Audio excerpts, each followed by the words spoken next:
Whoa, whoa, whoa, whoa, whoa, whoa, whoa. Breaking my heart, yeah. What's happening? What's up? Got that thing fired up. Welcome, everybody. Welcome in, welcome in, welcome in. Hope all is well. Hope everybody getting they hustle on. And yeah, we live on all networks except Twitter, because Twitter be tripping. They want me to pay $8 a month to stream there. Golly, man. It is what it is. $8. I'm too cheap for that. I might do it. And I get a verification check. So I can go stream live and I get a verification check. They taxing. They some hustlers, man. Elon ain't playing around. Shit, simple as that. But glad y'all in here. Glad to see y'all tuning in. Subject of the day, well, subject of the minute, first 10 minutes of the podcast or show, or whatever you want to call it. We're gonna talk about credit.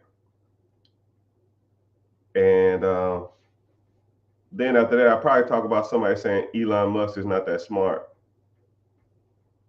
because financial wise, he's the guy, right? I don't even look up to a lot of financial people, but Elon Musk ain't out here playing around. But hey, what do I know? I can talk about some statistics and data that he done to where we can break some of that stuff down. Also, too, um, yeah, we can talk about some stuff. Anyway, so let's talk about credit, right? Like I said, I'm in the process of writing a book. Book should be out here soon. It's going to be called The Four Pillars, right? And the four pillars are going to talk about three things: credit, investing, real estate, and ownership of a process that makes money, or cash flow producing assets. And one of the pillars is credit. So a lot of people don't really put emphasis on credit like they should, but they really need to. So a couple things, right? A lot of people don't realize how much credit affects their lives. Credit will hinder you from getting a car. Credit will hinder you from getting credit cards. Credit will hinder you from getting a house. Hell, credit can hinder you from getting an apartment. Bad credit can also get you not hired at a job. Some banks, financial institutions won't loan you money if you have shitty credit. So just want you to know that credit it ain't going anywhere. The process of borrowing money is going to be here forever, and you might as well have the max amount of credit as possible.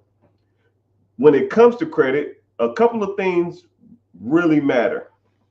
You have two sides of credit. A lot of people focus on their credit score, and the credit score is half the battle, like G.I. Joe. You have credit, and then you have your credit profile. Your credit profile is what your credit is made up of. I know people that have high credit scores and have a weak credit profile. They got added as an authorized user on an account or something like that, and they don't have a strong credit profile, right? They don't have any lines of credit in their name. They don't have any bills in their name. They're just added on an account, and that's not a strong credit profile. And I've seen people with weak credit profiles and strong scores, and vice versa. I've seen people with strong credit profiles and a weak ass score. People with 600 credit score and they have $100,000 worth of personal credit in their name, and all their credit cards are maxed out or something like that. That's rough. So you got to focus on them both. You got to have lines of credit or business lines of credit or personal credit or cars, and pay that stuff over time and have it for a long period of time, and also be working on the stuff to get your credit score high, not paying your bills on time, not going out and trying to acquire lines of credit all damn day, not having a lot of hard inquiries, not having no late payments or charge off or bankruptcies or repos, no baby mama judgments and that shit like that on your damn credit, because all that stuff piled up will issue you out a credit score. So one thing about me or I is that I offer credit repair services. I help people with their credit.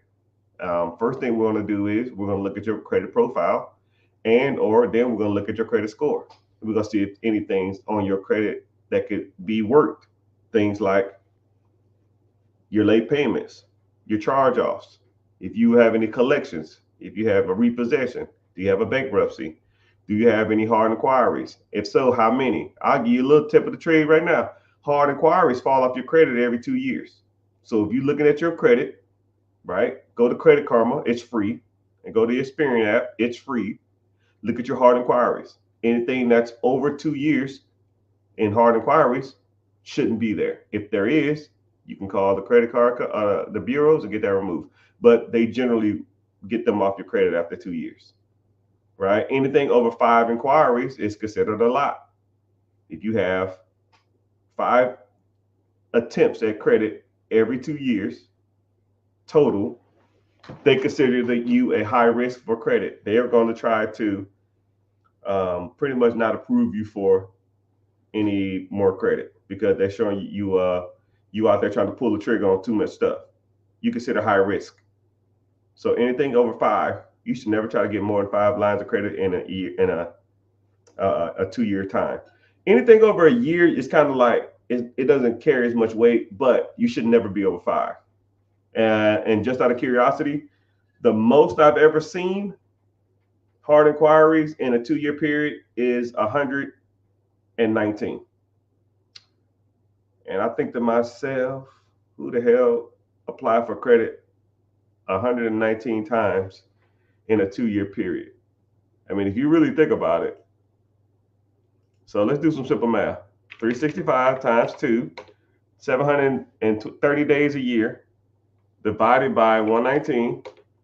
That means you're trying to apply for credit every 6 days. So every Friday you go out and try to apply for a line of credit.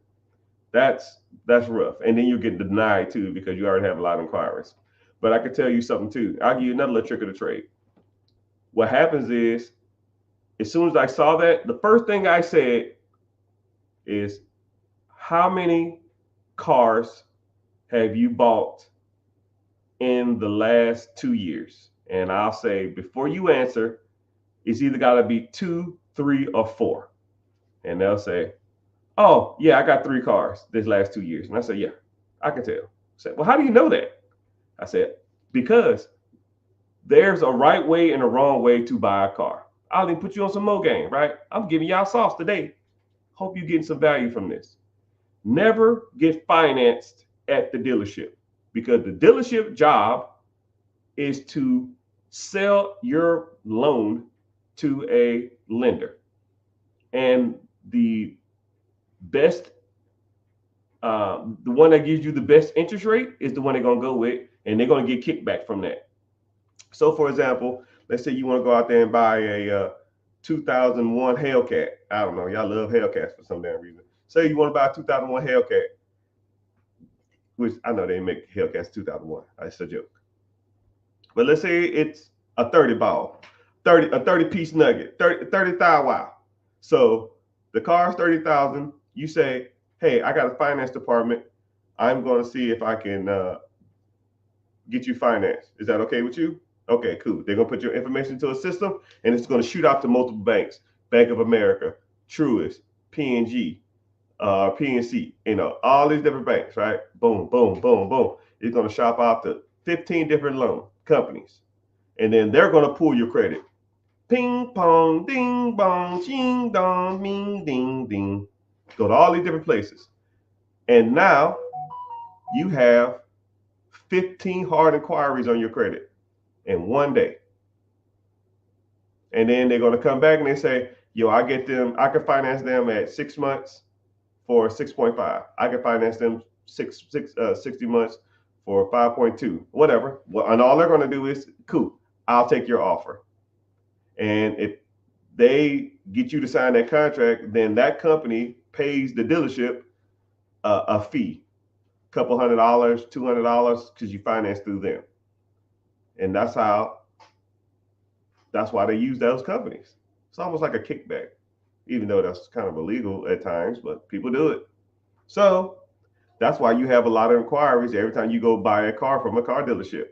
That's why you should get pre-approved from a credit union or your bank, and then you just go in there with a blank check and say, yo, I already got pre-approved. This is the car I want, and here's the check.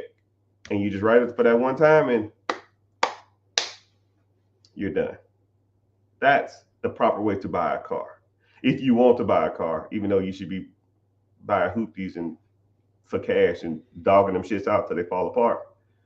But hey, what do I know? All right, anyways, so if anybody wanted to sign up for a credit repair, or anybody wanted to do more with their credit, first thing you're going to do is you click the link in the bio, join the free webinar. It says Be Your Own Boss. The powers that be don't like when you talk about credit. It's like one of those taboo industries. So you can't say stuff like gambling, day trading. Like, they hate that type of stuff. Credit repair, even though it's not a primary business structure of mine, I do offer the service. And then one thing about me too is that if we do a credit repair, it's all done for you. It ain't none of these other guys where they'll say, hey, you want to sign up for credit repair? Send me your information. Here's your $500 bill, or here's your $200 a month. And here's all the stuff you send to the bank. You fill this out, you send this to the credit union. And like, I hate that, right? I don't want it like that. I'm an advocate of done for you, right? When I call and order a pizza, I don't want to call and order a pizza, then put on some clothes, go down the street and go to the pizza place, get the dough, put the sauce and the cheese on it, put my toppings on it, put it in the oven, take it out, cut it, put it in the box, and then take it back home. So what the hell did I pay you for? For me to do your job? No, right? I order a pizza, 30 minutes or less, the pizza should be at my doorstep. I mean, about simple as it gets. It's the same thing with anything, right? Same thing I do with credit. You pay for the credit service, it's done for you. And all you do is just check your account every 35 days. And if you need me to pull a report, I try not to pull a report every 35 days, but if you just want one, I can. But that process should take 6 months. I tell people all the time, it was like, yo, can you do it faster? I got stuff to do. I was like, well, it didn't take you 6 months to mess it up. It's not going to take 6 months to fix it, right? You've been messing this train wreck up for the last 7 years, right? You can have some patience. So it depends on what you have.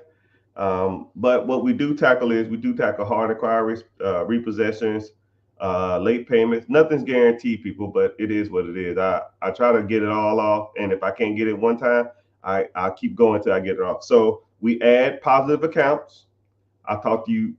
We add positive accounts, then we remove all negative accounts, and then we check any type of misspellings of your name, and we check for wrong addresses on your credit too. So I met one individual. He had a kind of a messed up name. We spent one whole month just fixing his name on all his credit things. We fixed his name, I think it was like 24, 25 times in 1 month. His credit score went up 80 points just by fixing his name, because he had a weird spelling of his name, which as soon as I saw it, I said, yo, is this right? He said, oh yeah, that's right. I said, you know, this is wrong. He said, yeah, that's just the way they spell it. It is what it is. So, I mean, I guess that's credit repair in a nutshell. I don't want to harp on that too much. But if you're interested in credit repair, or you have any credit questions, you can ask them along with any other questions, because, like I said, my objective is to get everybody in the world mastering the 4 pillars of financing: credit, investment, ownership, and real estate. So, and for those who think, okay, let's talk about this when it comes to credit, because I really didn't harp on this that much. To me, there's really no such thing as good credit or bad credit.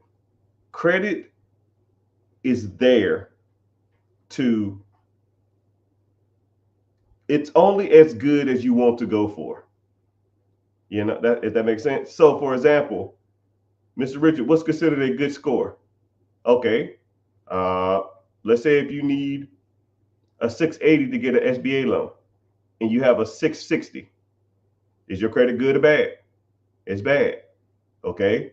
Well, say if you need to buy a house, you still the same 680, you want to buy a house. A FHA loan is a 580.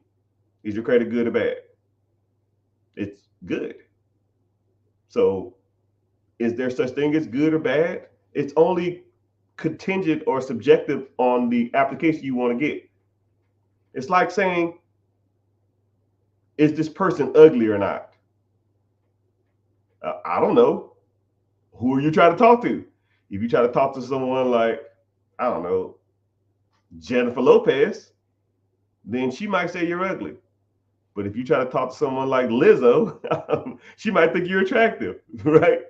It depends on who you ask. It's the same thing with credit.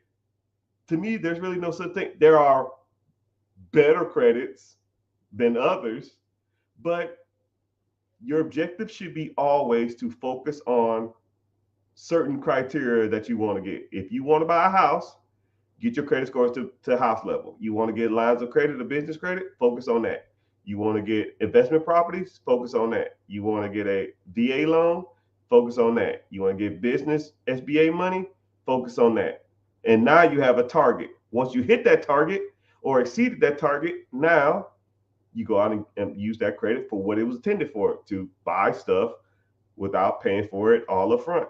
I mean, it's kind of a weird concept to even think about it like that, but a lot of people think that they just have to have this like magical score. Man, I got to get an 800. I don't give what you got. What's an 800 doing for me if I don't make money off of it? Yo, Mr. Rich, I got an 845. Don't care. How much lines of credit do you have in your business name? Well, none. So what's the fucking point? Don't care.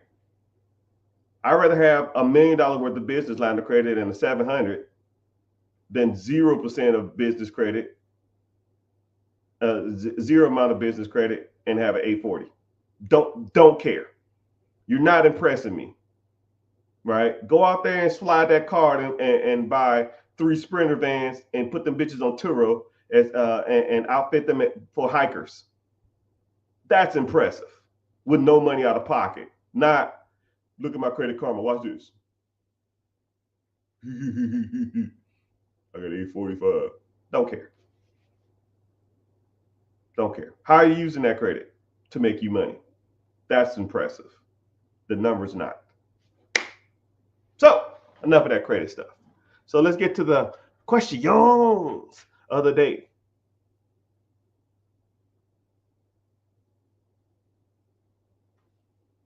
So somebody's commenting a whole bunch of Elon Musk stuff.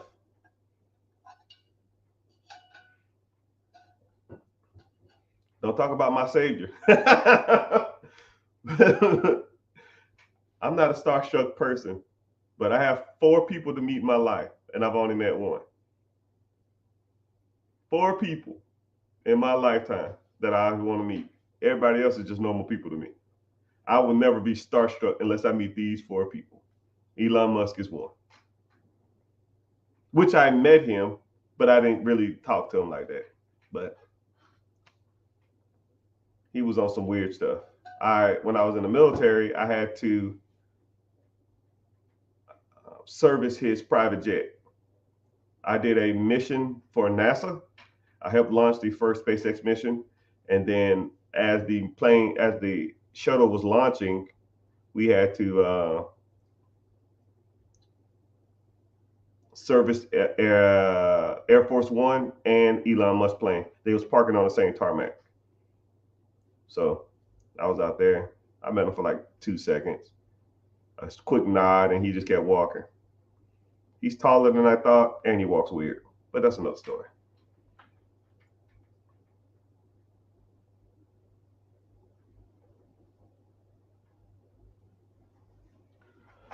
What are my opinions on college? Is college investment is it a good investment? Uh, what is okay? Let's say the average college tuition is over 4 years a hondo, 100,000. Wow. If you go to college for something specific and that's what you want to do, I can see it. But to go $100,000 in debt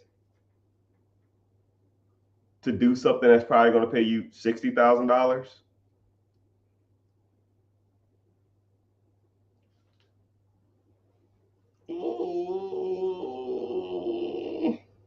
I mean, you really think about it. The average person who doesn't have a college degree makes $48,000 a year. Now, what is it? I think it's 44,000. I'm gonna have to fact check myself.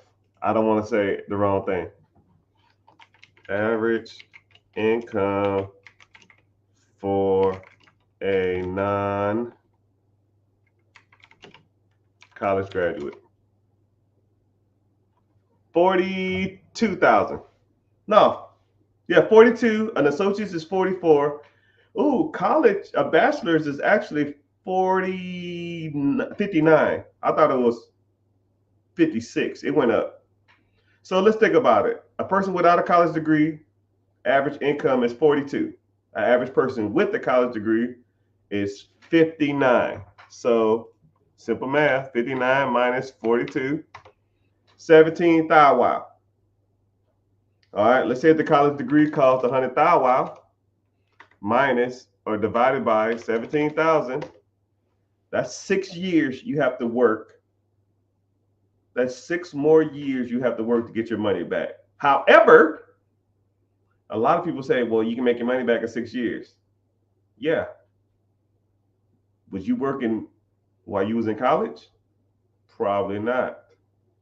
So that's 4 extra years that person made over you. Does that make sense? So now you're going to have $100,000 in the hole. Okay, sorry, I take that back. 42,000 times 4 years, 168,000. And now you divide the 168,000 by the extra $17,000 a month, or $17,000 a year. That makes sense. So now it's 10.1.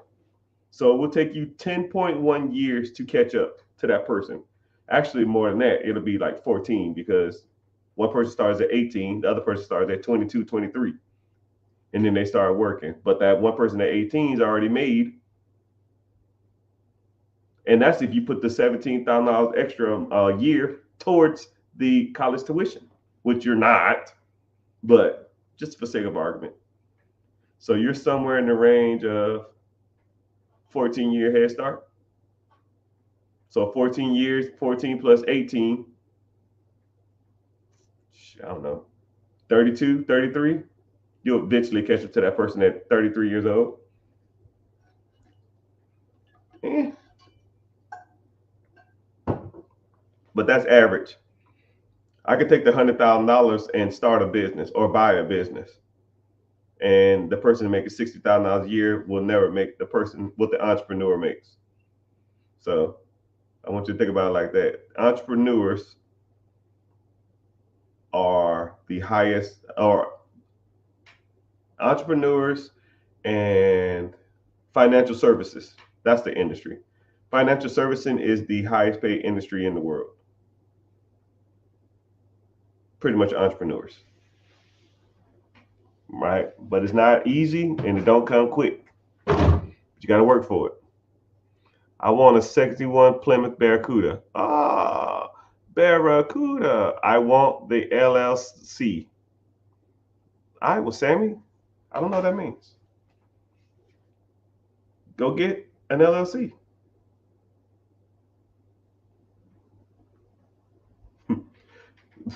Someone said I look like Rick Ross. What's crazy is, man, like I don't even see it. I'm way better looking than that dude. And I'm not trying to like diss on him or anything. There's no way in hell I resemble Rick Ross. It's just the beard, and we're both dark skinned. And he talks slow. It's the biggest thing I ever seen. Bigger than everybody, you know. There's something wrong with you, man?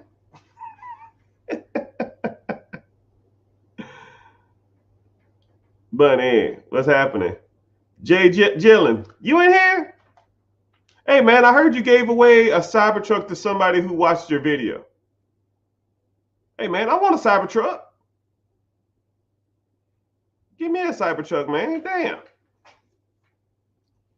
One of my celebrity buddies. He strolls in here and don't say shit and then bounce out.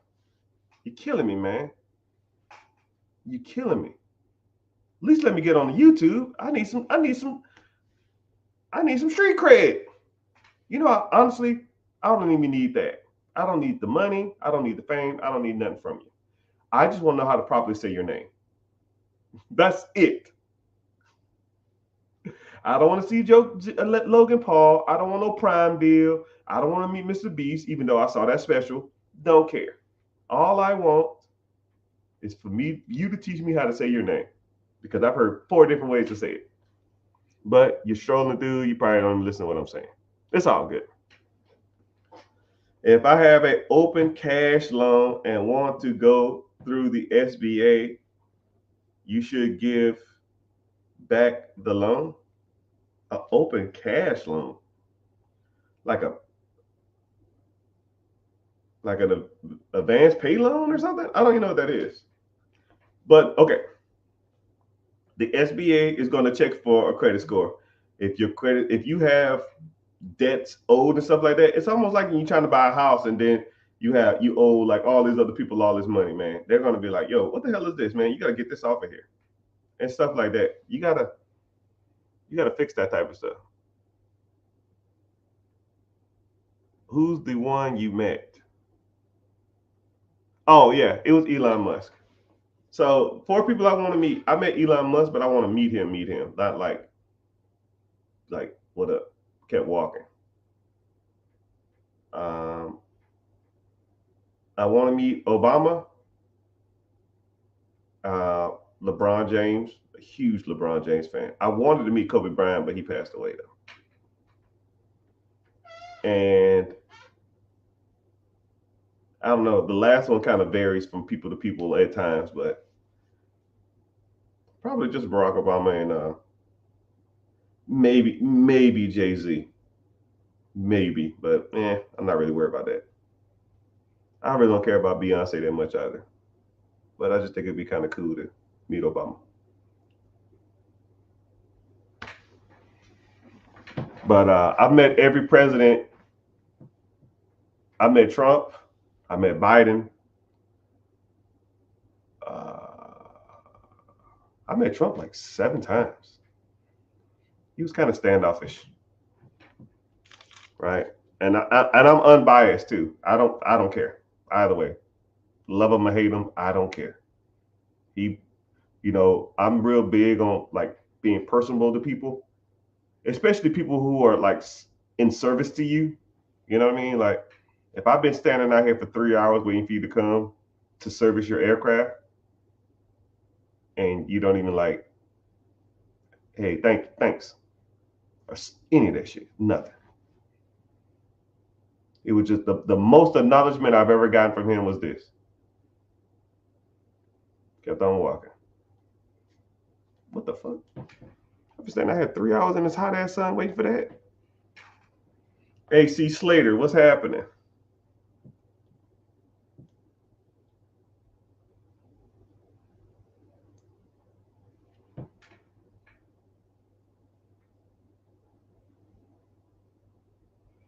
I wasn't ready to drop out of college. Okay, I'm not saying college is not bad. I think I learned a lot from college. I learned a lot I learned a lot from college. But in all honesty, I think I learned more from the military than I did from college. Honestly,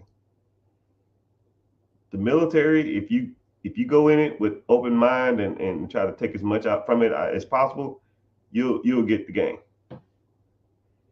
You'll get game. That's my personal opinion. I almost wish everybody can do 2 years in the military.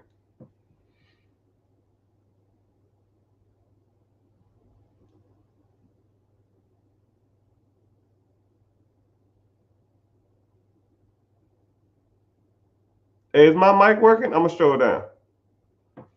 Can you hear me? Can you hear me? Can you hear me?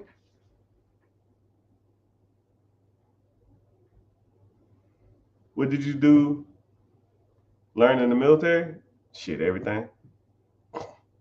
I learned a lot. You know, the best thing I can honestly say, the best thing I learned in the military is I got forced to be a military training instructor, a TI or MTI or whatever the hell you want to call it. And you have to go to what's called uh, not buds, BIC, basic instructor basic instructor course. And what they do is they teach you how to talk, which you talk your whole life, but you don't, the way y'all talk, you don't realize how bad you sound until you are taught how to talk from a professional. You see how I can just carry on the conversation and I have good structure, I have good pitch, I have good delivery. That stuff, it's a learned skill. And I didn't know anything about it. So I'll give you a great thing. Teach you how to yell at students. Yes and no, but there's ways to do things. And when you yell, you don't really try to like hurt your vocal cords, right? There's ways to do stuff. I'll give you a great example of something that I learned in military. Right, I'm gonna put y'all on some public speaking game. One is called verbal distractors. Everybody has them. Some people have them more than others.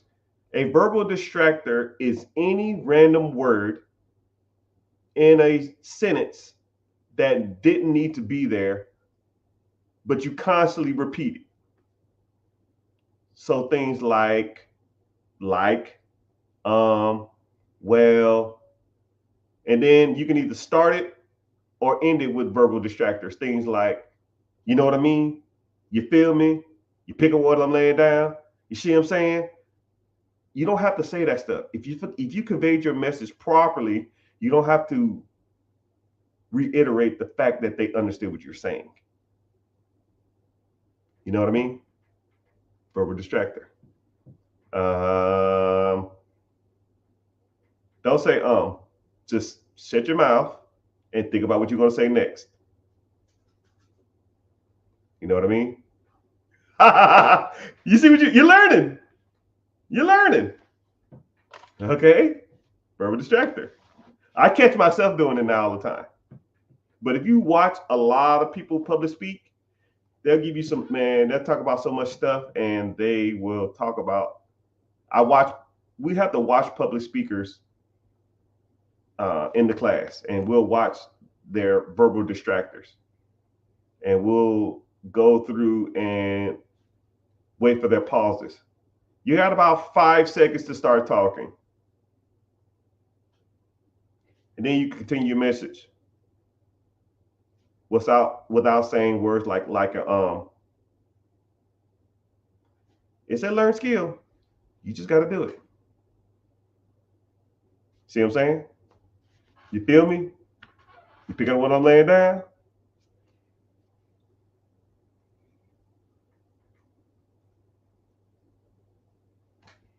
But there was a lot of things that was taught there, right? I'll give you another one, right? There's another one. Shit. Now you're gonna be trying to listen to me, trying to hear me mess up. Don't focus on that. Focus on the message.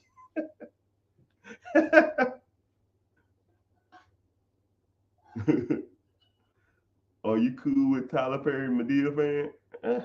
Sure, I guess. I don't know.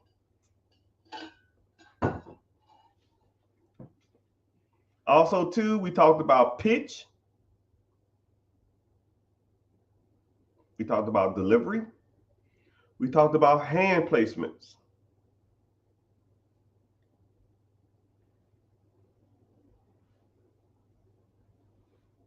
If you get verbal distractors, they make you do push-ups.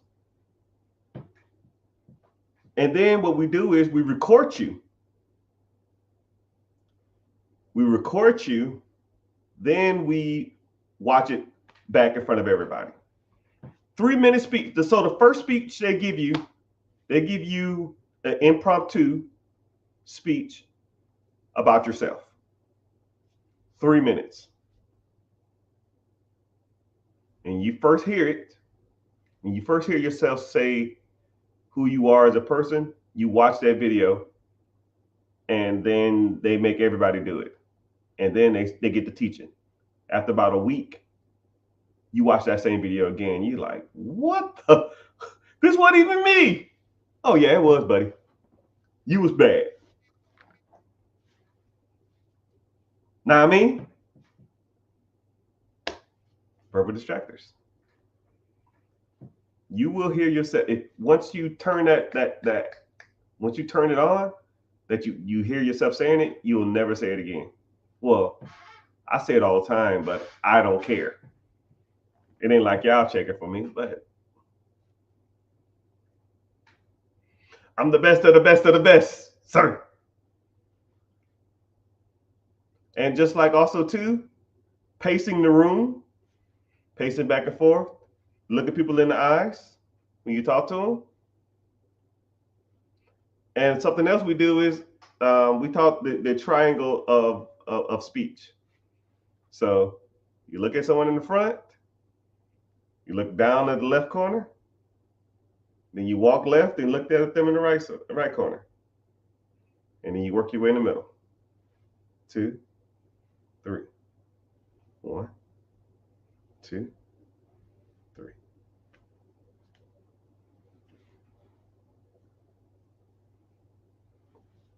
And after I got out of that class, I hated watching people public speak for about 6 months, because all you did was watch people look like idiots on TV.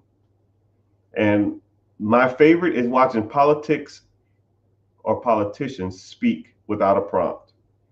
Oh, it's so bad. But there's a lot of stuff we talked about. I'm not going to go super detailed into it, but that was one of my favorite military lessons. And how to sleep anywhere. How to pretty much go to sleep anywhere in the world at any given time. I can literally fall asleep in 30 seconds. Anywhere. Anywhere. How? Just do it. Just learn. I need to learn that. You know, a lot of people say that, and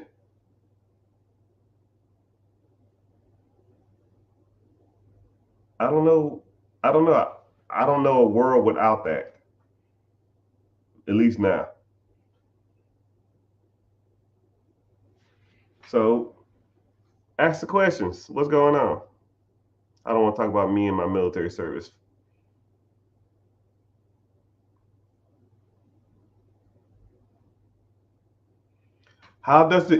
Someone asked, how does the SBA prove that you have income? Great question. So there's 2 things that the SBA is going to look at. Excuse me. Either you're going to buy an existing business, or you're going to get funding for the business you have. If you have an existing business, they're going to pull your tax returns, and they're going to look at your credit score, and they're going to look at how long your business been open. And that's how they're going to prove the income of that business. They're going to look at your financial statements too, P&Ls, year to date, profit and loss statements, all that other kind of crap. But if you're buying a business and the business is bringing in $200,000 a year, they don't care what you make. You can make nothing. They don't care. because they know if that business is going to make you $200,000 as soon as you buy it, you're making $200,000 a year now. Now your job is to manage that business to the best of your abilities. So they don't verify your income, they verify the business's income. So when they verify the business's income, then they'll go through the business's financial records, business tax returns, business P&L statements or whatever, and then they'll base that loan off of what that business brings in. But the way I teach my students or anybody in my mentorship or on a one-on-one or a consultation or anything, whatever you want to do, I teach them to make to where the SBA gets money, the money that you bought, the money that you borrowed receives a payback, and then you get a check as well. It's like the trifecta of debt servicing. Once you understand that concept,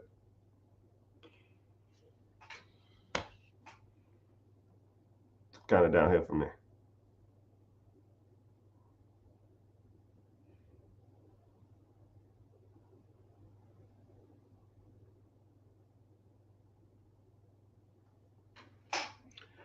Someone said business credit or personal credit.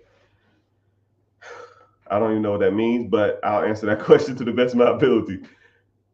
Business credit is okay. I'm trying to give you a good analogy. Your personal credit is it's like a show car. You pull it out the garage, you wash it on the weekends, you take it to Cars and Coffee, you put a sign up front of it and say, "This is my nice car." People come take photos of it, and when you're done with it, you take it and you put it right back in the garage with a tarp on it. That's personal credit. I mean, that's business credit. I'm sorry, that's personal credit. Your business credit now, that's that 94 Honda Civic with the airbag missing. You got to crank it up with a screwdriver. It makes like a loud knocking noise, anything under 30 miles an hour. And you do donuts in the parking lot at Publix when you go to get groceries. That's your business credit. You dog that shit out. You maximize the line of credits you got. You get as much funding and credit you can get on it, and you wear them damn lines of credit out. Your personal credit, you keep that nice. Your business credit, you dog it out, because business credit does not show up on your personal credit. Nobody knows you have business credit except you and the bank. That's the beauty of business credit. You can go out and get hundreds of thousands, millions of dollars worth of business credit, and the other banks don't even know it. They might know it. I don't know. I don't care. If I go to a Bank of America and get a 40 ball, I go to Wells Fargo and get a 30 ball, I go to Chase and get a 25 ball, I'm sitting on a Hondo, a 100,000. Now I can go use that in whatever business structure I want. I want to go buy cars and put them on Turo. I want to go buy ATM routes. I want to go buy a bread route. I want to go buy a Dunkin' Donuts. I don't give a shit what you want to buy. You dog that credit out. And then as long as that venue you're going into can pay for the credit that you are getting. If it's not, then it's not worth it. But if it does, then it's worth it.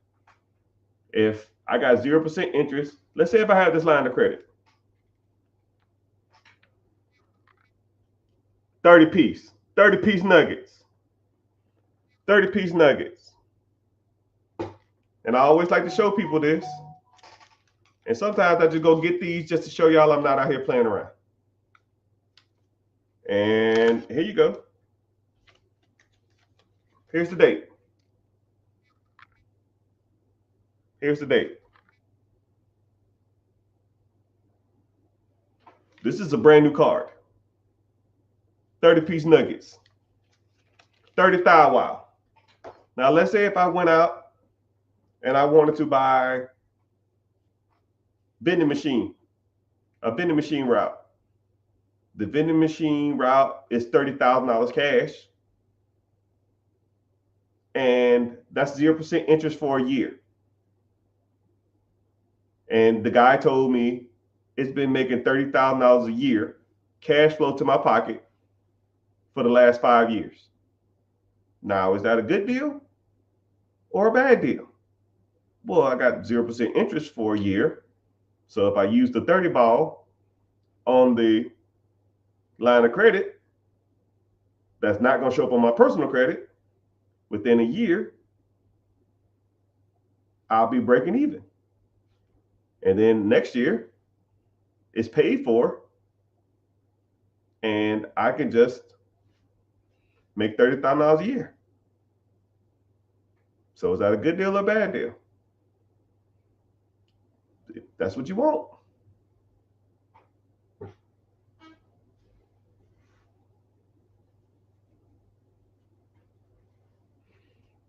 Somebody said,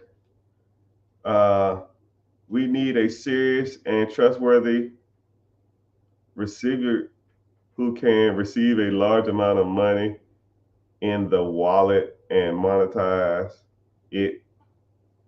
Send me a message directly. Huh? I don't even know what that means. But yeah, the answer to your question is business credit is really nice. Personal credit, you just take care of it. Business credit is like your girlfriend that you don't care about, and your personal credit is like your wife. You take her out, nice dates, you put on a nice dress, show her off to your friends. That old little ratchet girlfriend you had, you don't care about her. Business plan, yes, if you want a business plan, I can help you write it if that's what you want, but you don't need a business plan. Business plans are for only certain types of loans. So if you wanted to get a CDFI loan, or you want to get a micro loan and get funding to start a business, then yes, you need a business plan. But like I said, why start something when you can just buy it from scratch? I mean, why start something when you could just buy an existing business? Why get a $50,000 loan to start a business when I can get $50,000 line of credit and buy a business for $500,000 that's making $200,000 a year? Day one. So I'll even do the math on that. Let's say if it's making two hondos a year. That's $557 a day. You buy it on Friday. On Monday, there should be $1,500 in your bank account. I mean, this ain't rocket science, people. It's not rocket science. That $1,500, you might got some debt servicing. You got to pay back the SBA loan, but the SBA loan ain't $200,000 a year. Not even close. If I borrow $50,000 from the bank, or had $50,000 saved up, and I put it down on a business, when I make $200,000, after I pay back the government, that's going to be 50 gone. That leaves me 150. Then I'm going to pay back myself for my down payment. That's another 50, 60, whatever it is. So now I made $90,000 first year. I paid myself back on the line of credit I borrowed. I paid back the government or the SBA or the bank, and I paid myself. I make 90. I paid myself back, the line of credit back 50, 60. I pay back the bank or the SBA government 50.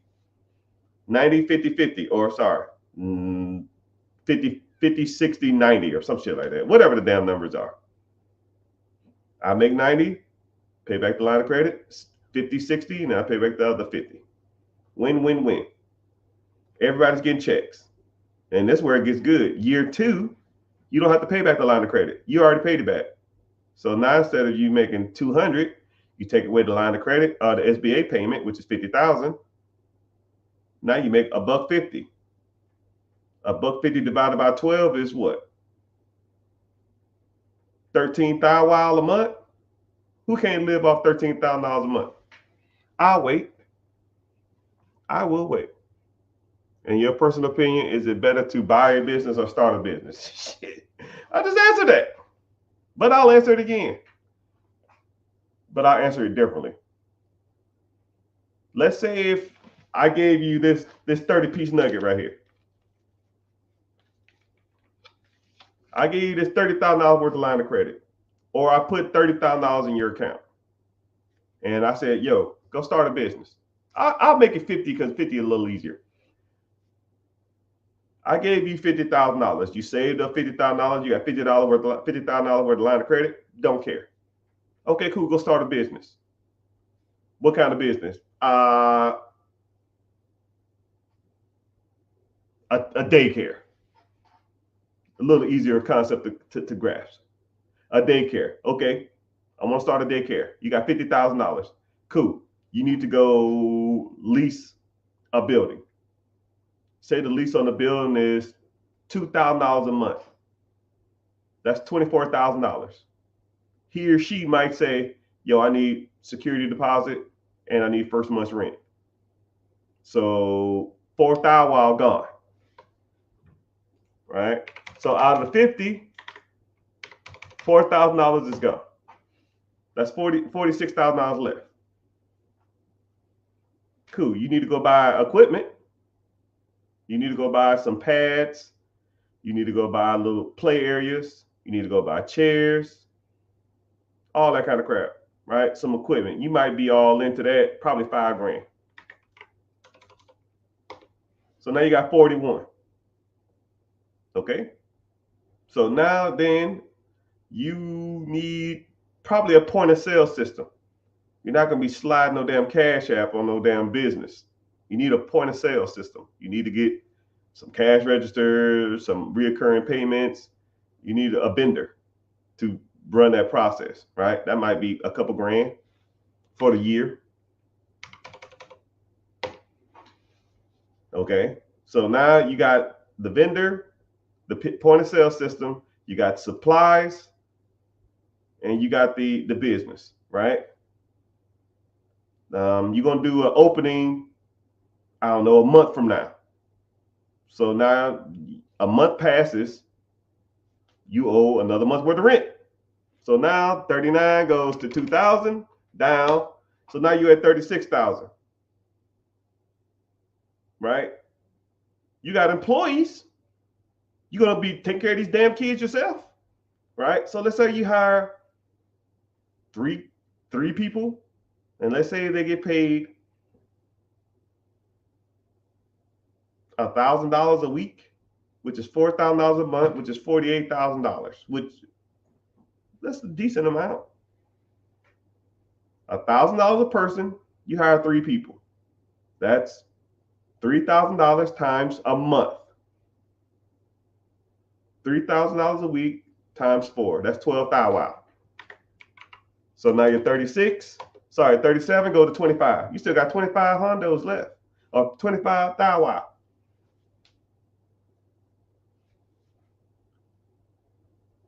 Are kids showing up there?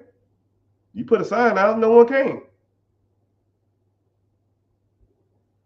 Oh, you got to market. I got to run Facebook ads. I got to run Instagram ads. I got to run ads on TV. Shit, that's what? A month? I put you at $2,000, $3,000. I'll put you at $3,000 a month. You got $22,000 left. You got employees. You got point of sale system. You got marketing. You got a lot of overhead. And ain't a child came in that shit. So you pretty much negative 28,000. You're negative $28,000. And you're on month 2 and you damn near ain't got no kids in there. And what's crazy is You borrowed a line of credit from the bank. You made a payment on that, right? You made a payment. Let's say it's $500 a month. You 2 months in. That's another $1,000. You got electricity in this place. Another $500 a month.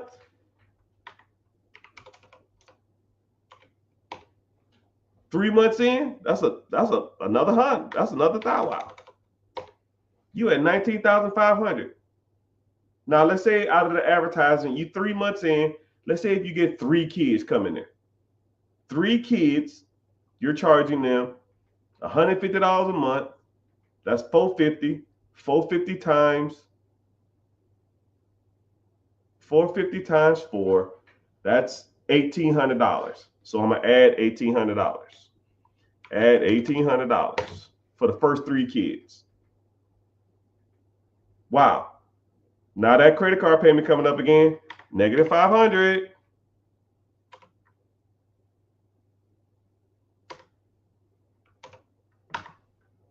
Your rent came up, that's a negative $2,000. Water, cable, electricity came up, that's another $500. Your payroll came up, that's another $4,000. You got $12,000 left on this line of credit. At this pace, in 3 months, you will be broke. You 4 months into starting a daycare with $30,000, $50,000 worth of line of credit. You have a break even, right? And it's probably somewhere in the range of to cover your kids, to cover, I ain't even talking about snacks and all other kind of shit. I ain't even got to that stuff, right? We ain't even talking about food, right? But let's say your break even is 15 kids. It's going to take you at least 6 months to get to that point. But you're going to be broke. You damn near got $12,000 left on month 3 because you're starting a business from scratch. And I want to put this in my name. I want to take pride in this. No, that shit don't work, man. But now let's take a daycare that you buy. Same concept, you just buy it existing. The daycare costs $500,000. It produces $200,000 a year in income to you. You put $50,000 down from this line of credit, it makes $200,000 a year.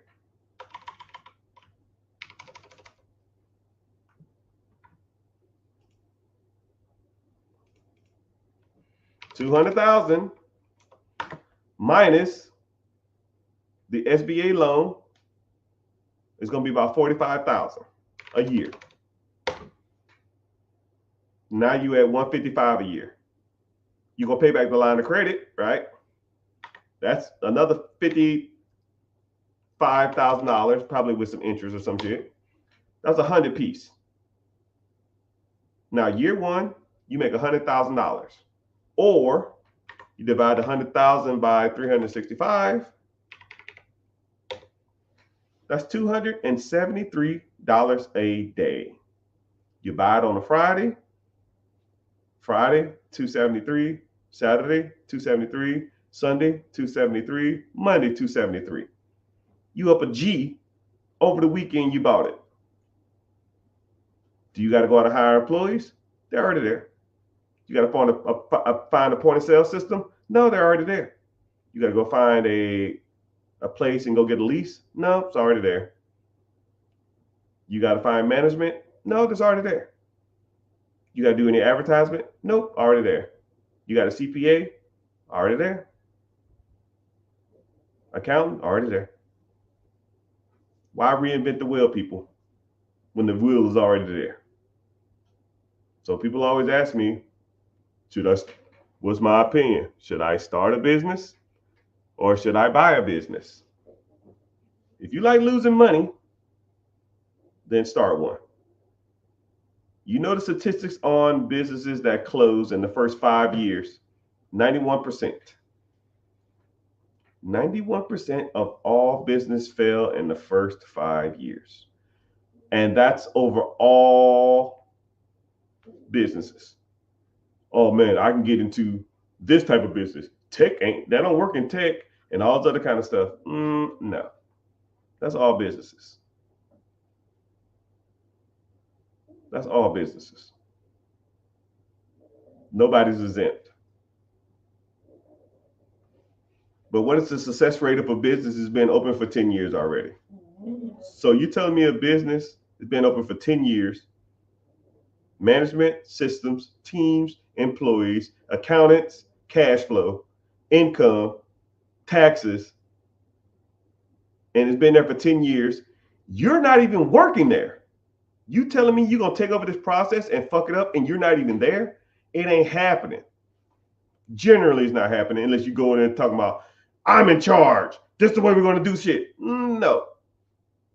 Hey, everybody. I am one of the founding members of this company who bought this company.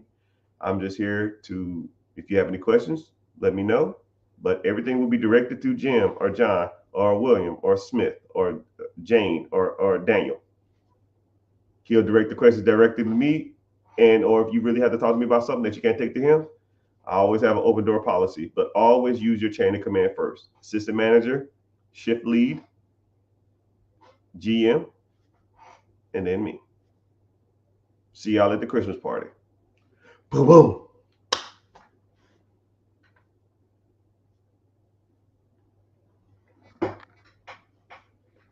Someone said, can felons buy or use SBA loans? Felons can't use any government programs. It's kind of crazy how that works. Felons can't use any federal programs. However, he said, can you buy an existing business? Yeah. You can still buy businesses. You can't use the government to buy businesses.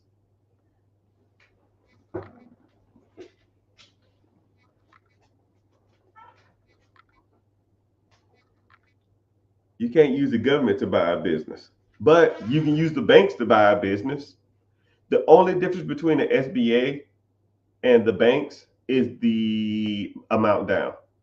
The businesses, the structure and all that kind of stuff is still all the same. Excuse me.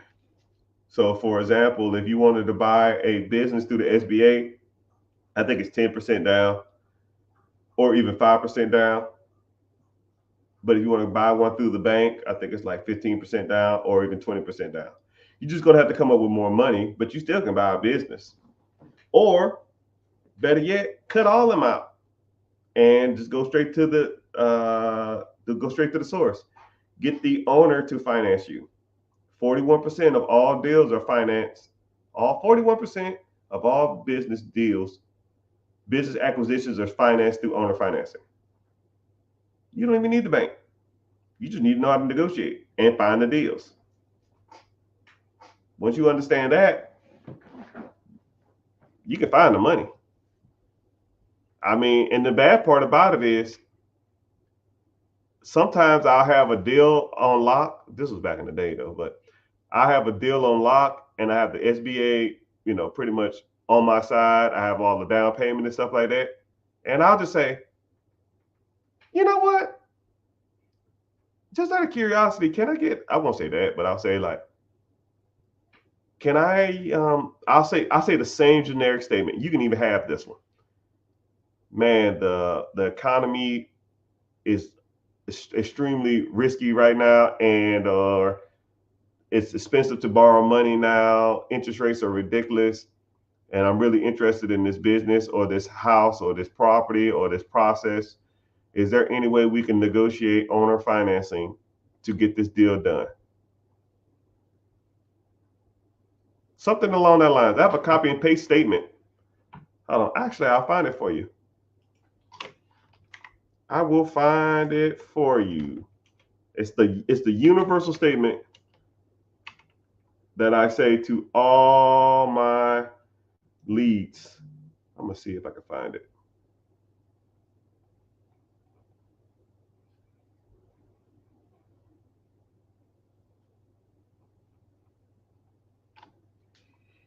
my luck, I won't be able to find it. But it goes along the lines of, I'm really interested in this deal. Um, Money is really expensive right now, and at the current interest rates, I don't know if this will financially make sense. However, if you're open to like owner financing on terms that me and you can agree to, um, then hopefully we can make something happen or something to that extent. I've negotiated more owner financing deals with this same stupid ass line than you could probably freaking imagine. I, you'd be surprised, man. And better yet, I'm like, damn, all you got to do is ask. The worst they can say is no. What are they gonna do? Be mad at you for asking you to finance their deal? No. Come on, where's it at?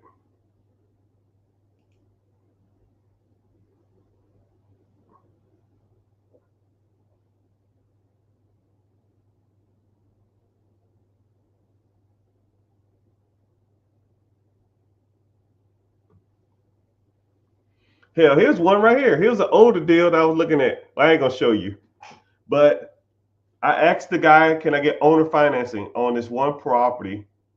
It was a cheap house, and he said, "I need to sell it quick. If you give me $1,000 down, I will owner finance you." $1,000.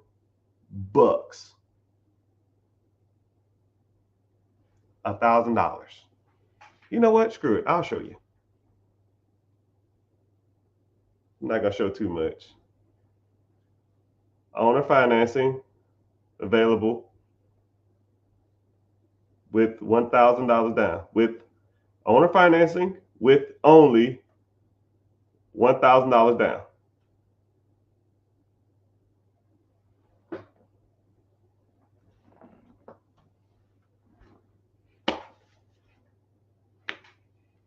Stuff works, people. You got to make it work though. The bad part about it is, man, I should be charging y'all to be telling y'all this stuff, but at the end of the day, I am about like value and trying to get people to get out their comfort zone and let people know that this stuff does work. If you want to learn more about this stuff, click the link in the bio and join the free class. I got a free class coming up here soon. Sooner you click on it, the faster you can get to learning. The faster you can learn this stuff. I don't know what subject we're going to talk about this Friday when we meet, but generally it's a good one. And we focus on the 4 pillars, and I hold you accountable too. And I give you homework.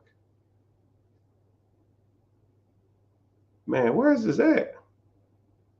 I'm trying to show you the one that I bought. It's this is old though. I probably won't find it.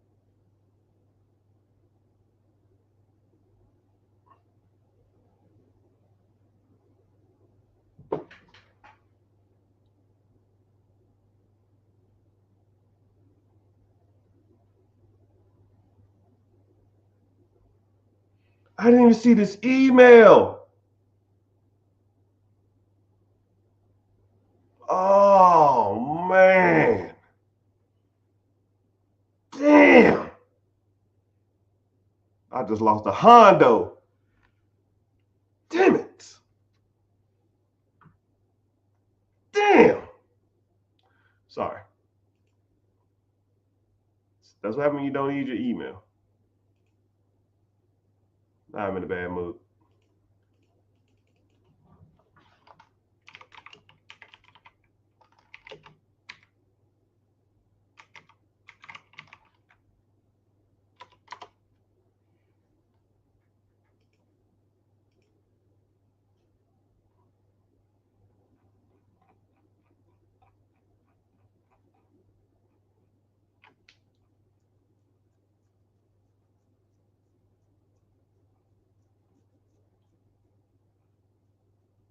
Come on, where's this deal at, man?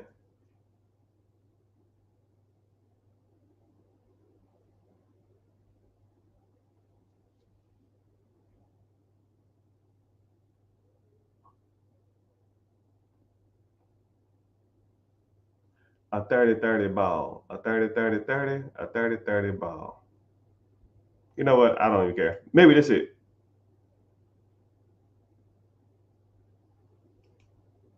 Maybe that's it. You got about 10 more seconds, Mr. Rich. Then I'm out. 8. I don't know. I can't find it.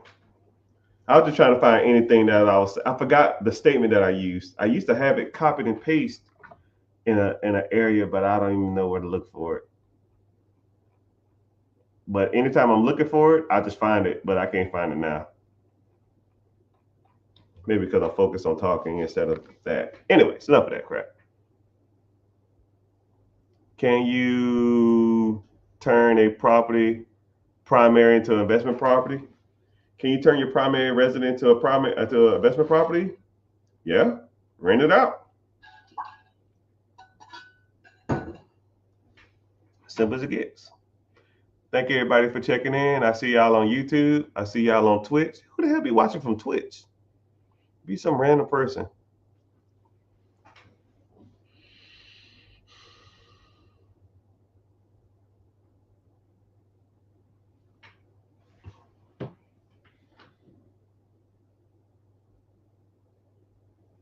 So would you analyze the opportunity for someone who wants to get in the game? Better be buying a B-Day present. Better be buying a B-Day present for who? For you? It's your birthday? It's your birthday. No, your birthday on the Super Bowl. No. You was born on Super Bowl year. That's what it is. Would you analyze? Yeah. This is what I do. If you wanted to learn more,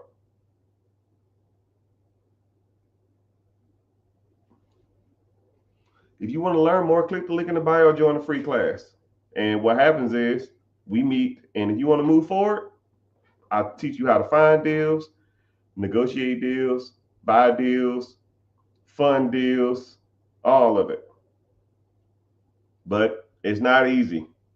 I'm not going to say it is easy. I'm not going to sugarcoat it. Because it is work. You got to put in the work, man. You got to put in the work. Nothing comes to anybody who sits on their hands. Damn, I can't believe I lost that deal. Man, I almost want to message them and say, it's still available. That shit's gone. Gone. Crap.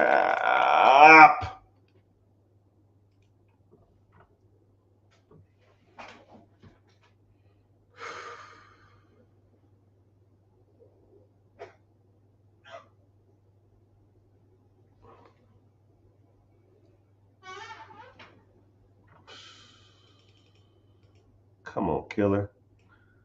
What the fuck?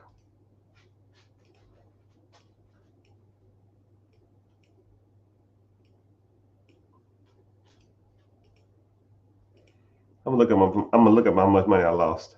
All right.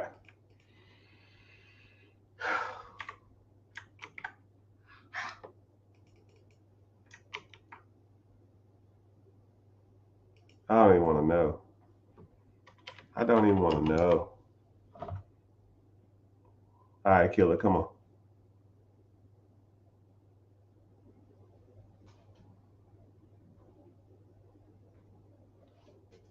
Okay. Not as bad as I thought. Not as bad as I thought. I'm sorry. I was working. I'm working. I'm not gonna stay on too much longer. I got God dang. People. Ah! It ain't my day today. I can't get a break.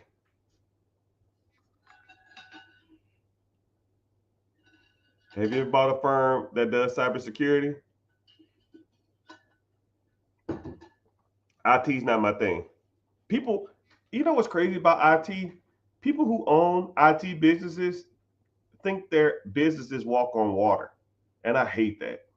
I hate the idea of people that think their businesses, it's like people, I'm not trying to talk ill or bad about people, but you ever met somebody who had a kid and the kid wasn't that cute, but the people whose kid that is, they think that kid looks better than they think they are, or they have a badass kid and think the kid's nice, but the kid's bad as hell. It's the same thing.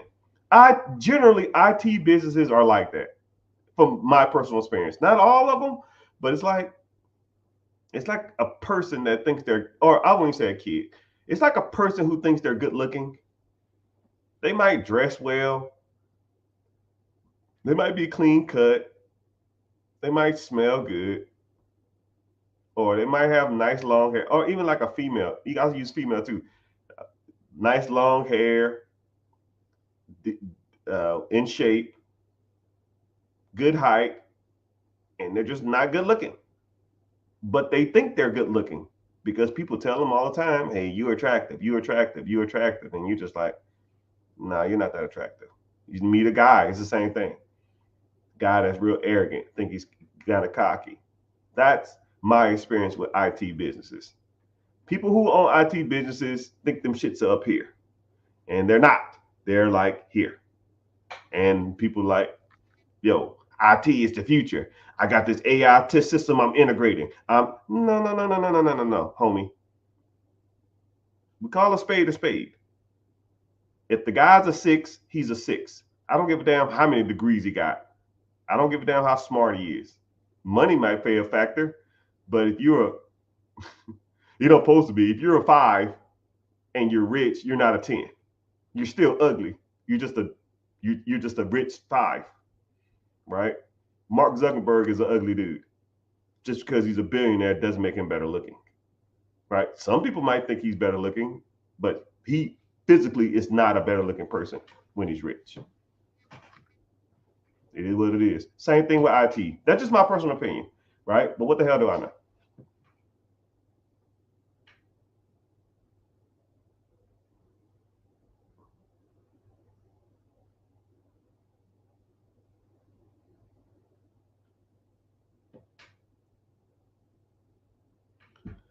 And doing Louis. We Louis. Okay, I'm gonna give you a big overview, a synopsis of what's going on. There's an individual. I'm not gonna say his name, even though I already said it 3 times. Who is coming in? I think he's coming into a large sum of money, and he is trying to his damnness not to pay capital gains tax on that money. And he comes in here and he like rewords the same question over and over and over and over and over and over again. Okay. I get it, man. I get it. You don't want to get hit with a 30-piece nugget on them taxes. That capital gains tax, let's say this individual, let's say this individual inherited some money, inherited a property. Let's say he inherited an apartment complex from his great grandfather. The great grandfather and left it to him, and he wants to sell it for $5 million. You're gonna have to pay capital gains tax on that $5 million at 28-30% capital gains tax. That's a 1.5 million. And he wants to know the best ways to not pay capital gains tax on it. And every time you come in here, I'll give you 8 different ways not to do it. But hey, you click the link in the bio, become a client. We can do whatever you want to do. We can set up a one-on-one and we can figure it out. But I think I've guided you enough in this journey, my brother. I put you on enough game to last you a lifetime. But that's if you sold it. But if you're in the process of selling it, then that's fine. You can refinance it and you don't have to pay capital gains tax. You don't pay taxes on debt. But I think I probably said that before. I like that. I like that. Michael Beasley. I like that. Where the money at? Is it better to buy a business? Yeah, I just answered that question. I don't want to run a business. So what do you want to do? You want to work? Pick your poison, man.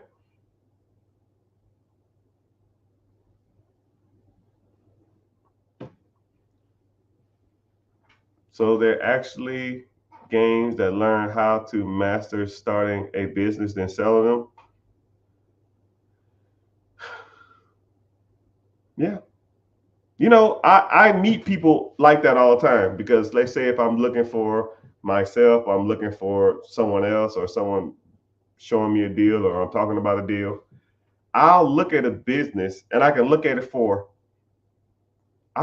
business for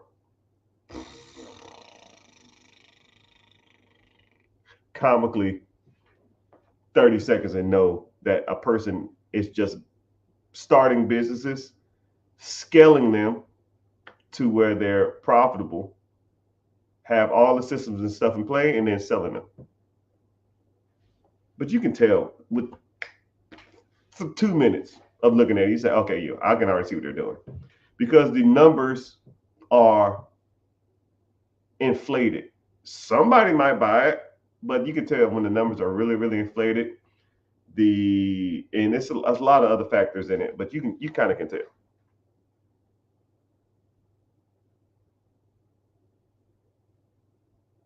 So what do I? So say if I have good credit, do I leverage that to get to business credit? Yes. You leverage your personal credit to get business credit, and then you use the business credit to buy a business or to buy real estate. And once you get that, then if you do it right, that piece of real estate or that business or that entity or that whatever you got should pay for everything. If it's not paying for everything, then you did it wrong.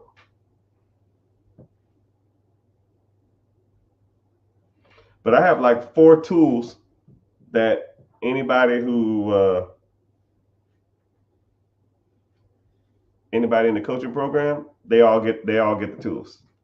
You plug in 3 numbers into this calculator, it gives you every number you need. And you say yes or no, just based off those 3 numbers. It already does it for you. And then a third number will pop up. You take that third number to the SBA, and you say, "Hey, SBA, this number is blank, blank, blank." They'll say, "Nope, we won't even approve that."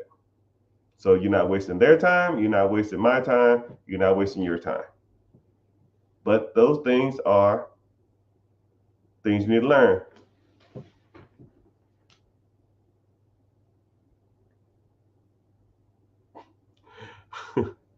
I bought a Lamborghini with an SBA. Thanks for the guidance. No problem. Buy 2 of them. Boss, boss, boss, boss, boss, boss, boss, boss, boss, boss.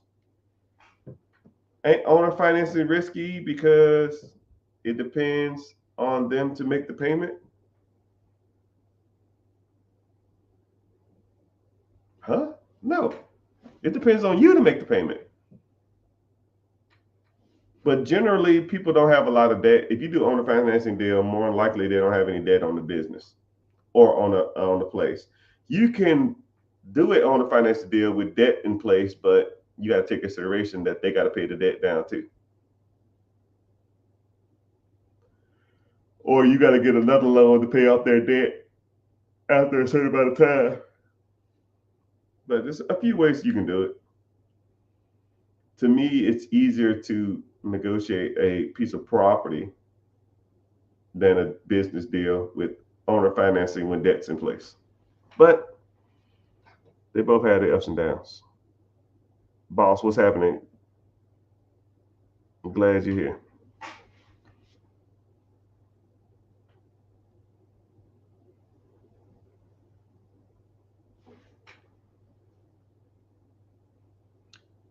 Underneath your clothes, there's an endless story. My time bird, what's happening? What's with your opinion on that? I don't know what you said, man. Now I gotta stroll up, see what you're talking about. Underneath your clothes, there's an endless story.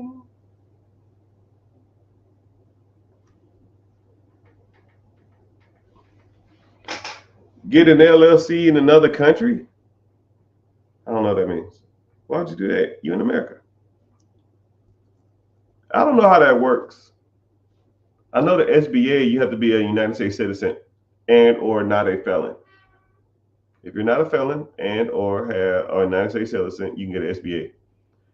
You need good credit and be a United States citizen to buy a business in America. Well, I don't even think you even need to.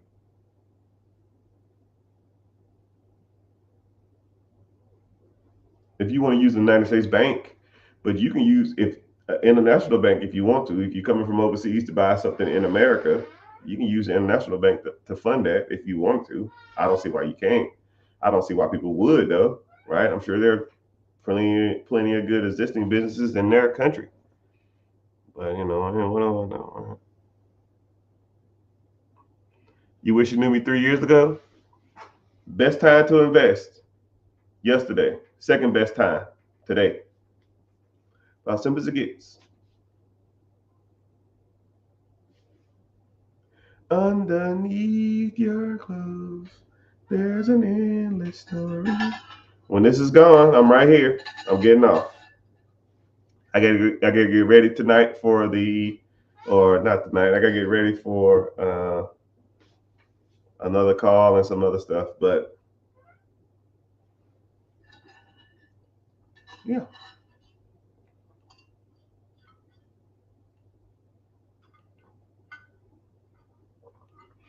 You know what's crazy is I was talking to a content creator. He called me today and he said, well, he called me earlier. I won't say today. But we talked on the phone probably like a half an hour. And he said, I'm strolling on social media and I'll see your content. And I will listen to you speak for about, 20, 30 minutes. And I'll be like working on the garage or something, and I'll just put it on and listen to you talk. And he said, you give people way more value than they deserve. He said, you could be charging some of the stuff that you asking these people.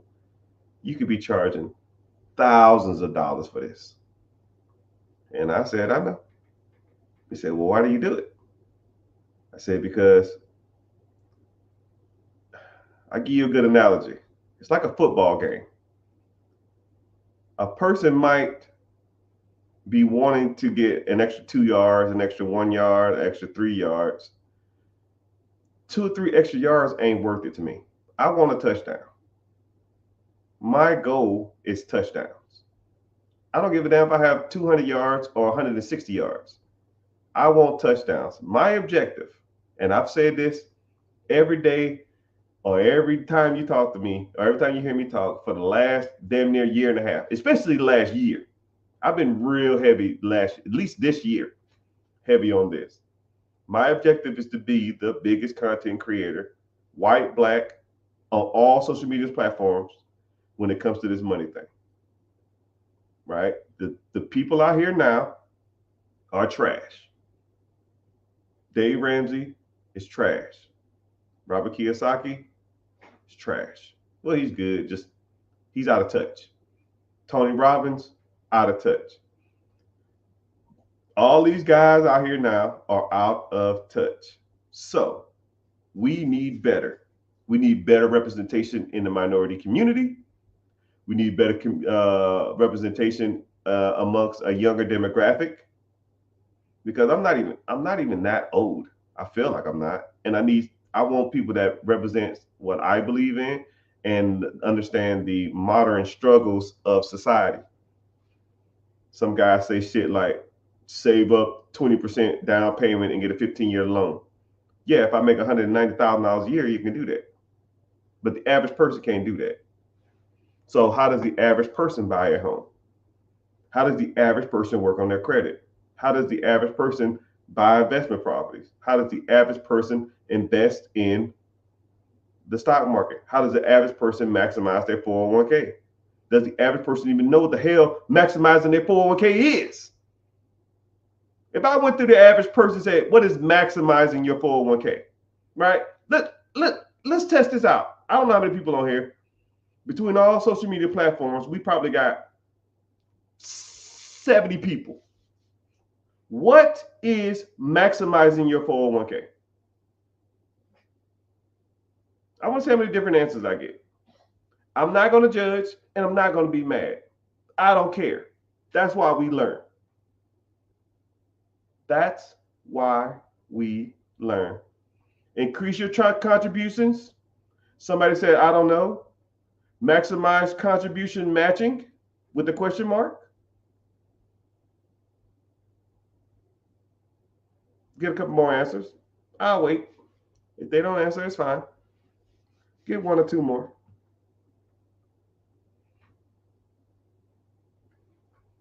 What does maximizing your 401k mean? Hell, I've met people that don't even know what a 401k is. One student of mine, I talk about him all the time, but I'm not going to say his name.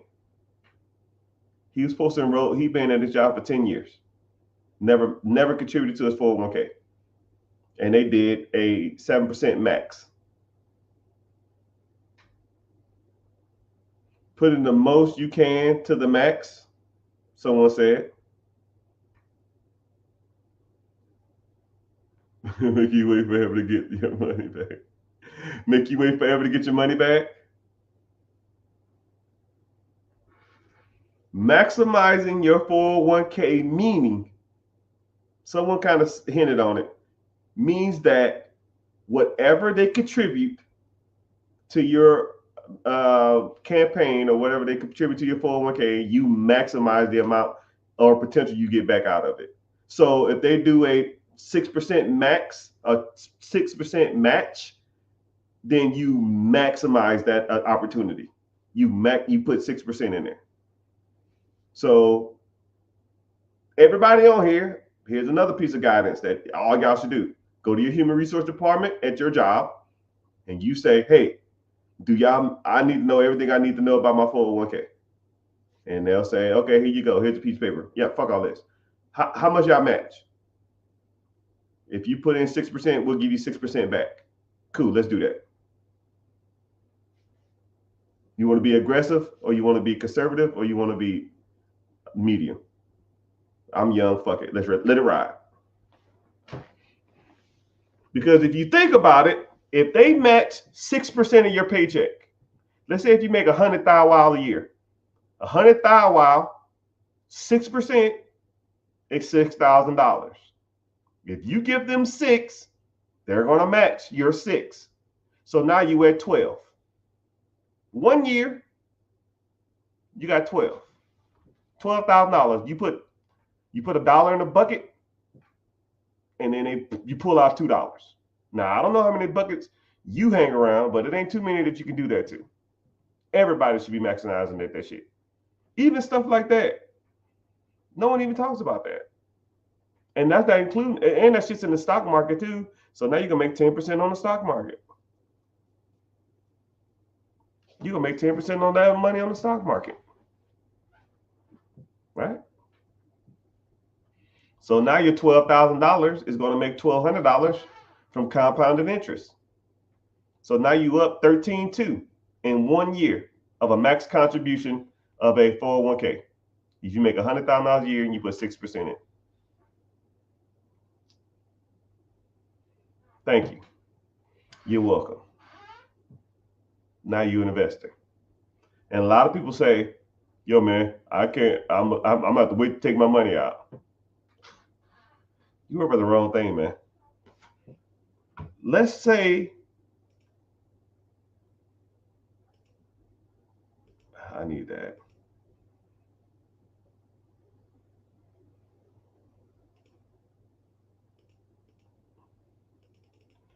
Let's say you started off with zero. I'm gonna say the average person in this chat, I'll say you're 40 years old, right? Say you're 40. You're gonna contribute in that account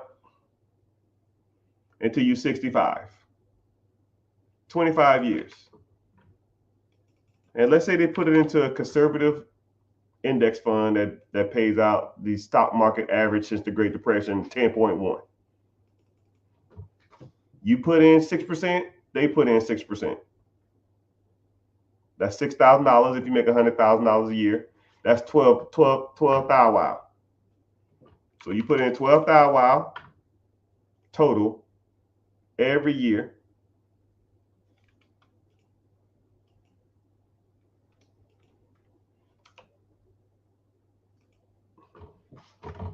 You start at 40, you do it to 65,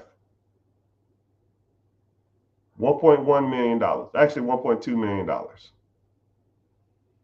But the bad part about it, the good part about it is your contributions, your interest that you make on that money is $106,000 a year. So from 65 until you die, you will get a check every year for $106,000 on your $1.2 million that's sitting in the pot. And this is where it gets good. You don't need the money. You don't need the money. You take the $106,000 and you live off of it until you die.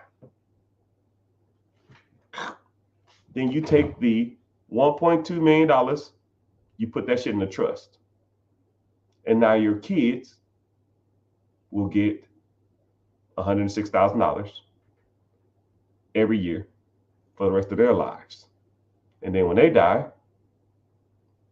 their kids will get $106,000 every year until they die. And so forth, and so on, and so forth, and so on. And just by you starting your 401k at 40 years old, maximizing your contributions to get a match, leave it in there till you're 65, get a check for the rest of your life, you will make your kids trust fund babies. That trust fund will pay them every year for the rest of their lives. And if you got one kid, he or she will make $106,000 every year for the rest of their life until they die. And then they're going to give it to their kids. And now they're going to pay them out. And so forth and so on. And what you really should do is put some stipulations behind that money, right? Say stuff like, yeah, you need to have a college degree. You need to have an active job to receive this check. You need a drug test. For your height and weight, you need to be no more than 20% overweight. Because I don't want you sitting around looking all flabby and gluttonous. But it's your trust. You set that shit up however you want. And you have an arbitrary or a lawyer check the people that's in there. Yeah, y'all got y'all drug test? Cool. I need your height and weight. Step on the scale. You overweight, bro. Get out of here. It'll be open for the next month. You got to lose 15 pounds in a month. I don't give a shit. That's what the law states. That's what he wanted. If you don't adhere to it, I don't care. But if that's what you want, that's what you do.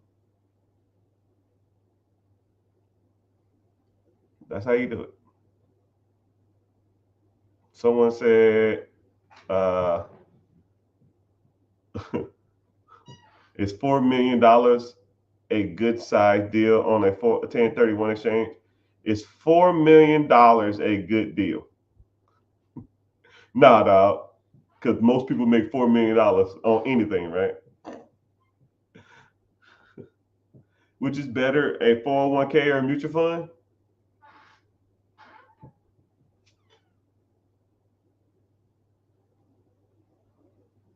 401k, you could take You can take mutual funds out without any penalties. You got to pay taxes though.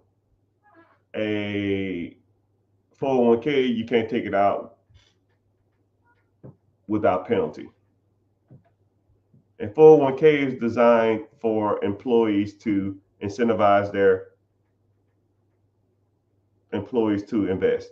So the only reason the 401k even exists is because after the Great Depression, people wanted nobody wanted to invest in the stock market again.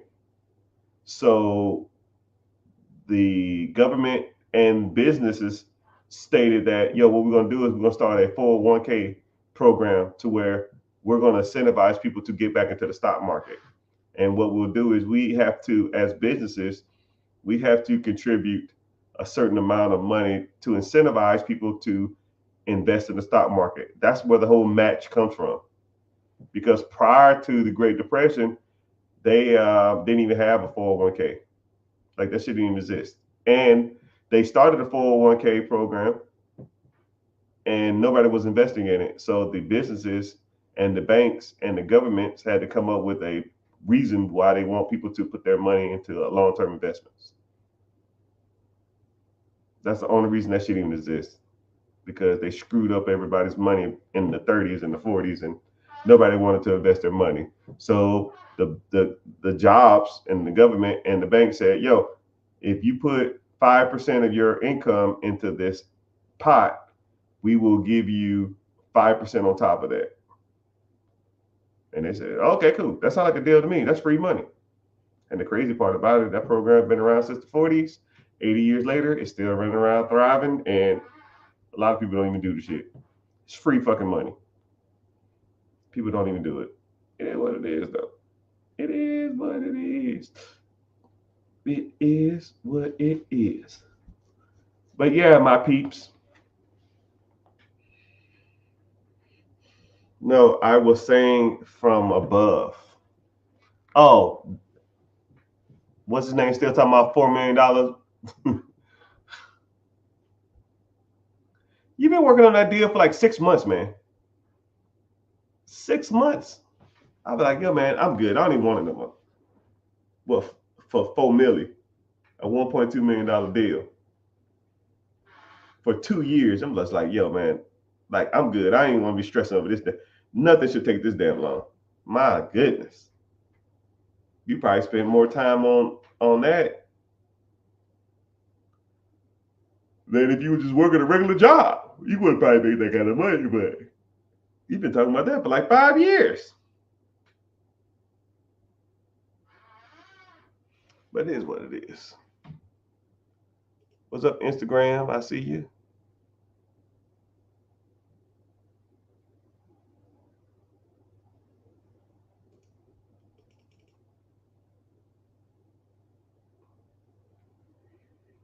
And I gotta make it. Don't ask me, $1 million baby. Don't ask. I ain't never represent, baby.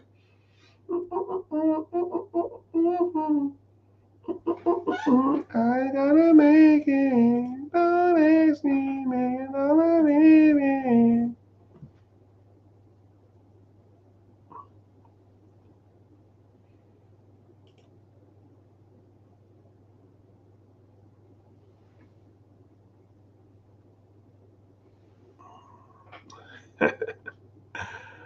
A dirty ball.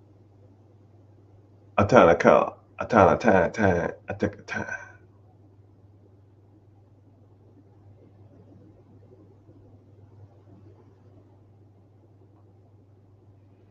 Colors.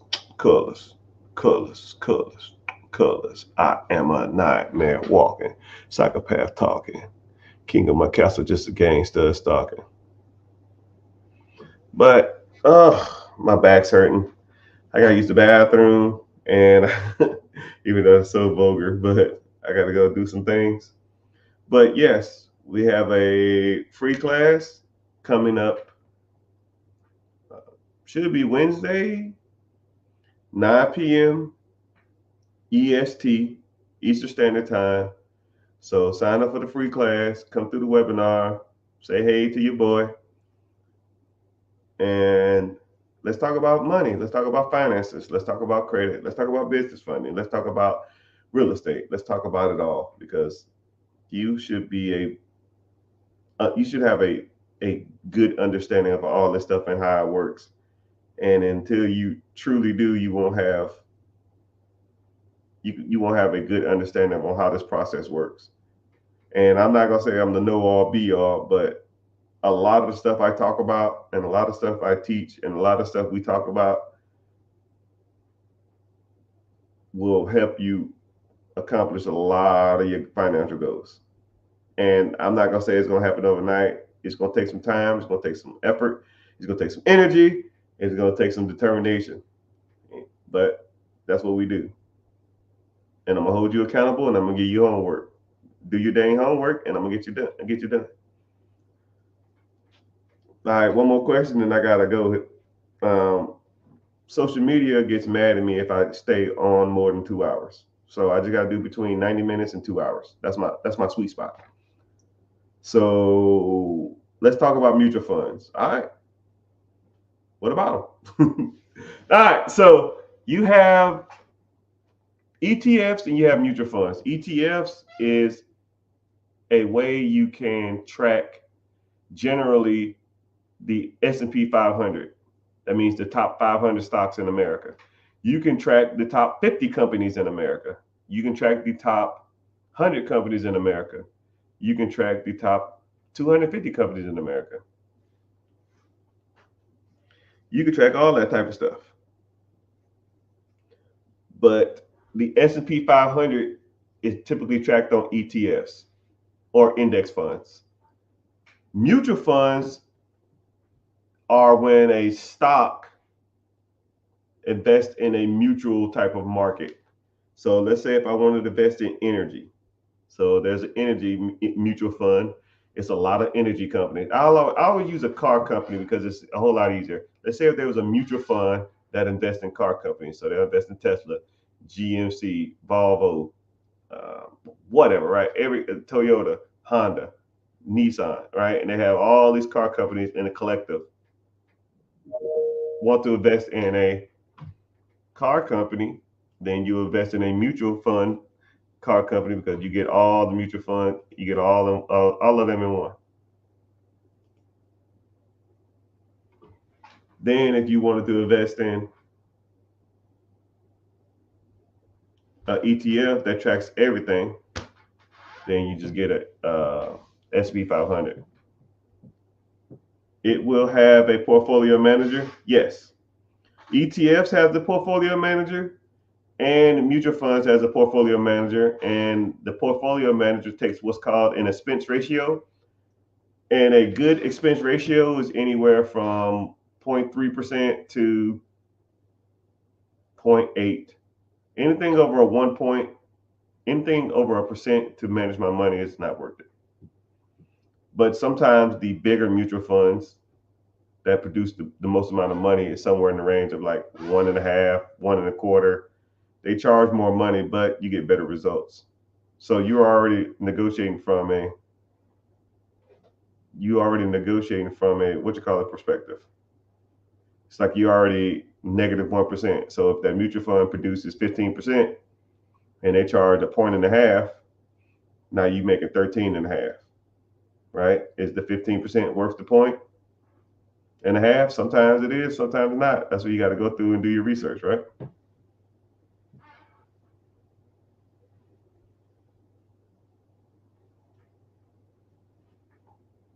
Someone said, I have a 660 credit score and 15 inquiries. How soon can we get those off? I don't like the key words, right? I don't like speed, fast, quick. It's just weird ways to look at things, right? That's like going to a personal trainer and saying, yeah, man, I'm overweight. How fast can I get this weight off? I'm like, I don't know. It's like, you see what I'm saying? It's like a weird question to ask. We don't focus on speed. We focus on having a good credit profile, and we focus on everything that's negative on your credit. If you take care of that stuff, And if you need more lines of credit or you need more stronger credit profile, we work on that type of stuff. And statistically, over time, you will have a good score, right? Don't worry about the weight when you're trying to lose weight. You focus on working out, getting good sleep, drinking more water, eating healthy, and weight will fall off. It's the same thing. But 680 is not even a bad score. The Macquarie, you probably have, I can tell you straight up, you more than likely have high debt to income ratio, not debt to income ratio, credit utilization. You have, I want you to download the Credit Karma app, go in there, click on any of the first numbers, scroll down to where it says debt to income ratio or credit utilization. I promise you, your credit utilization is probably about 70%.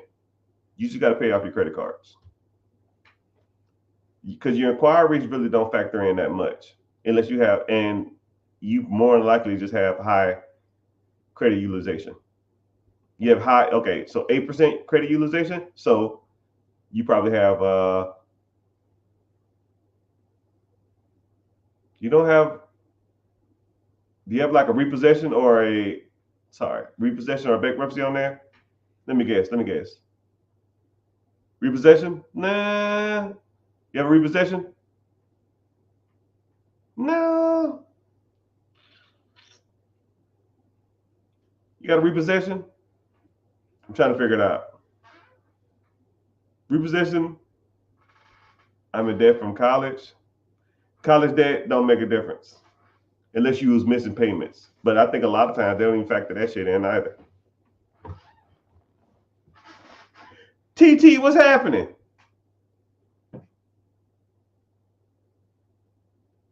No repossessions or anything? You don't have any. What about late payments or charge-offs? You have a late payments or charge-off or anything?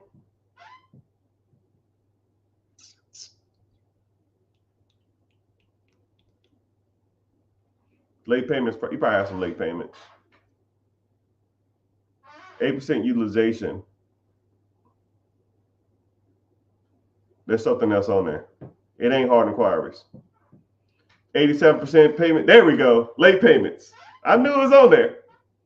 87% co-sign for my family. Never do it. But 98% payment history means that you have a lot of late payments. And those late payments are probably on all three bureaus. You miss one payment, it goes to all three. So now you got three. You missed 4 late payments. You have 4 late payments. Now you have 12 because you have 4 on each bureau. So you got to dispute all 12. So now you have 14 hard inquiries, which anything over 5 makes your credit score drop because it shows you desperate for credit. And you got late payments now. So you are a prime candidate for credit repair. Or you can try to get it off yourself, but like I said, why would you want to do it yourself when you just pay somebody to do it? I can make pizza myself. Why the hell would I do that? I'll just pay somebody to do that. When you come around, you'll bring brighter days. You're the perfect one for me, and it will forever will be, and I will love you so for always. Anyways, what main social media? It's been real. It's been fun, but it hasn't been real fun. I got to get off every 2 hours. I might get back on later on tonight. Probably not. Click the link in the bio. Join the free class if you want to learn more. We go from there. Get this money.